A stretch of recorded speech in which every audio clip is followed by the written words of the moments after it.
and now look to Daniel Hannan, Oriel College, to continue the case for the proposition. Hear, hear.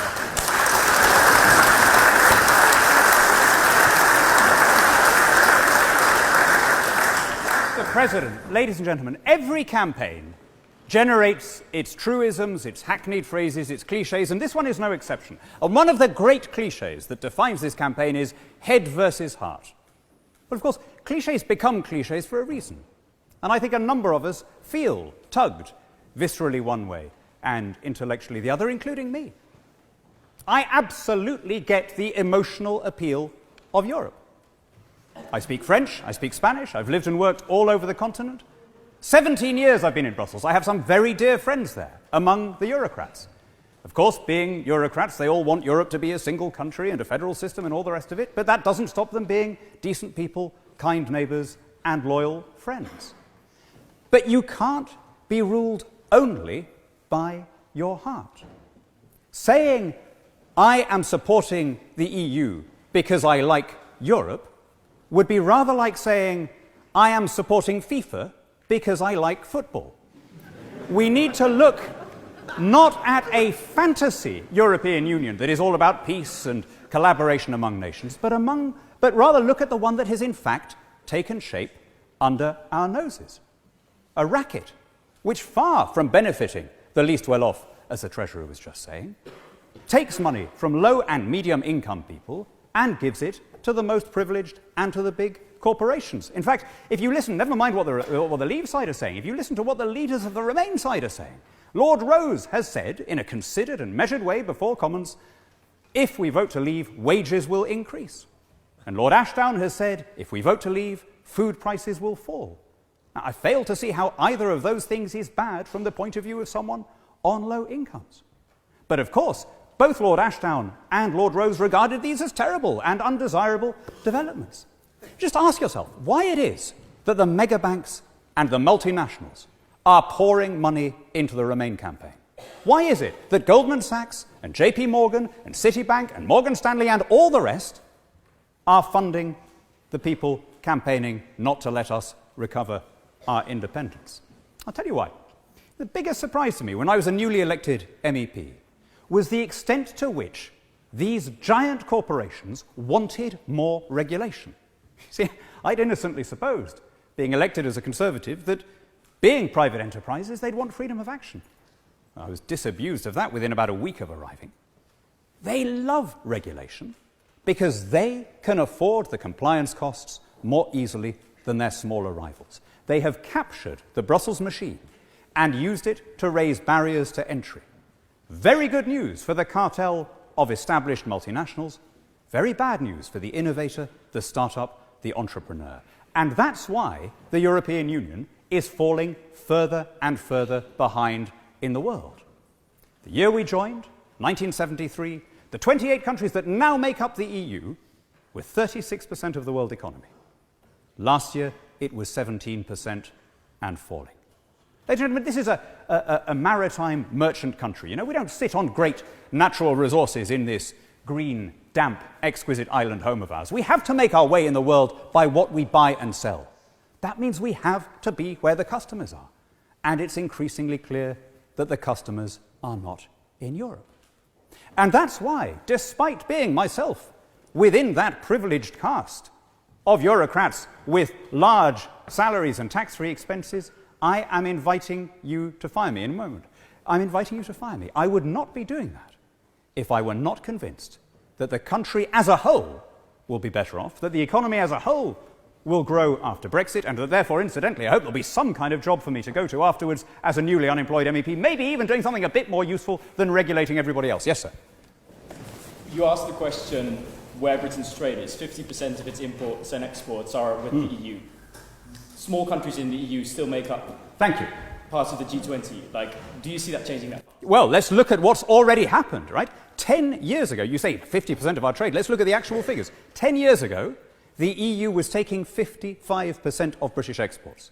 Last year, it was taking 45%. Where's it going to be in 2030? Where's that figure going to be in 2050? How low does it have to go before we drop this bizarre idea that we need to merge our political institutions with those of neighbouring countries in order to have a minority say over common standards in a declining bloc, in the only declining bloc in the world, right? Over the last 10 years, every continent has grown except Antarctica and Europe. And in fact, if you count the cruise ships, it's only Europe, because the Antarctican economy on that measure is booming. So we are really in the wrong place. Now, why am I confident that life will be better outside? Well, two things. First, democracy. Contrast this union, the Oxford Union, with the European Union. Right?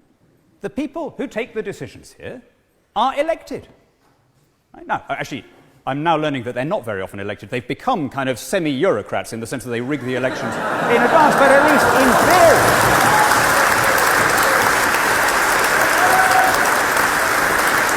But at least in theory, you have the right to remove them as and when you will. Now, I say this in no belittling spirit. I had a lovely time when I was here. I spent a lot of time at the Union. I had a massive crush on the foxy librarian from Somerville. I was very happy here. But I hope that members will not take it amiss when I say that this union doesn't aspire to administer 500,000 Europeans, right? Its ambitions and its scope are somewhat more limited, and yet it's democratic. Now contrast that with the European Union.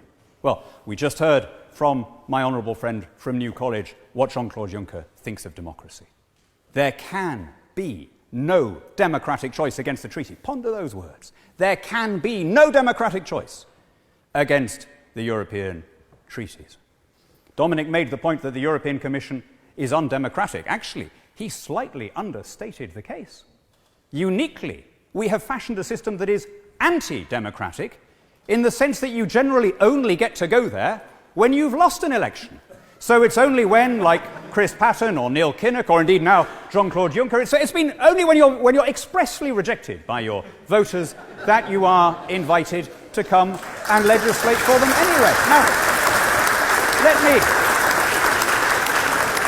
let me submit, my friends, that opposing that system doesn't make us anti-European, right? If Britain were run this way, if we were governed by 28 unelected British commissioners, who, as a result of being invulnerable to public opinion, immune to the ballot box, had come out with such spectacular failures as the common fisheries policy, the euro, the Schengen zone, I'd be against that. I hope most of you would be. It wouldn't make us anti-British. It wouldn't make us Anglo-skeptics. It would make us Democrats. Yes, and this will be my last one, sir.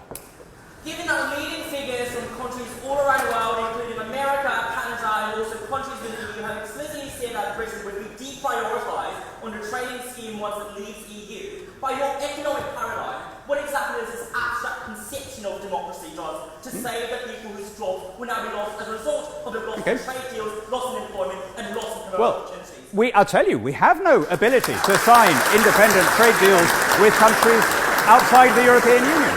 It's very important to grasp this. When you join the EU, you give Brussels 100% control of your trade policy. We don't have a trade agreement with India. 9 years the EU has been discussing it and has shelved it. Right? Is there a country in this part of the world that stands to gain more from unfettered commerce with India? India is English-speaking for commercial purposes, certainly. It's common law. Right? There are 1.4 million Brits of Indian origin. We are the third largest investor in India. India is the third largest investor here, but we can't sign a free trade agreement because Italian textile workers don't want the competition and French farmers don't like the idea. We don't have a free trade agreement with Australia. Why?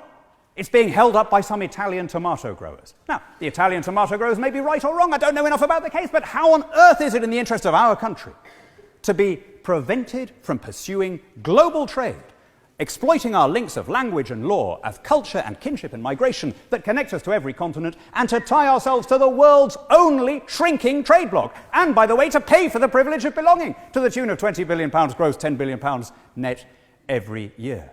My friends, the European Union is obsolete. You know, we just heard from the Treasurer that there was a very famous televised debate here in 1975. Well, since few of us can remember 1975, other than perhaps Lord Heseltine in between creating the Purple Turtle and running the Department of Trade, I can tell you, 1975 was not a good time for this country. Right? 3-day week, prices and incomes policies, we were in a bad way. We looked across Europe, we said, these chaps are doing something right. Does it feel that way today? When we look across the Channel now, we see the European Union convulsed in the twin Schengen and Euro crisis. Does this look like a project that we would be rushing to join if we were not already in, held there by the vested interests and the sunk costs of a few civil servants, politicians, and large multinationals. So I am urging you to vote to leave because of the world as it's becoming, not as it was then. You know, it's the classic sort of, it's the Simpsons Helen Lovejoy, isn't it? It's like, who will think of the children? Well, I tell you, I am thinking and voting for my children. That foxy librarian from Somerville is now the mother of my 2 little girls, and as you see, she's quickening in her womb is, after an indecent delay, is our 3rd child. Now, of the many things that I want for that child is the right to grow up in an independent country where we can hire and fire our own lawmakers. Edmund Burke said that a nation is a partnership between the people who have died, the people who are alive now, and the people who haven't yet been born. Being a nation means that we're not just a random set of individuals born to a different random set of individuals.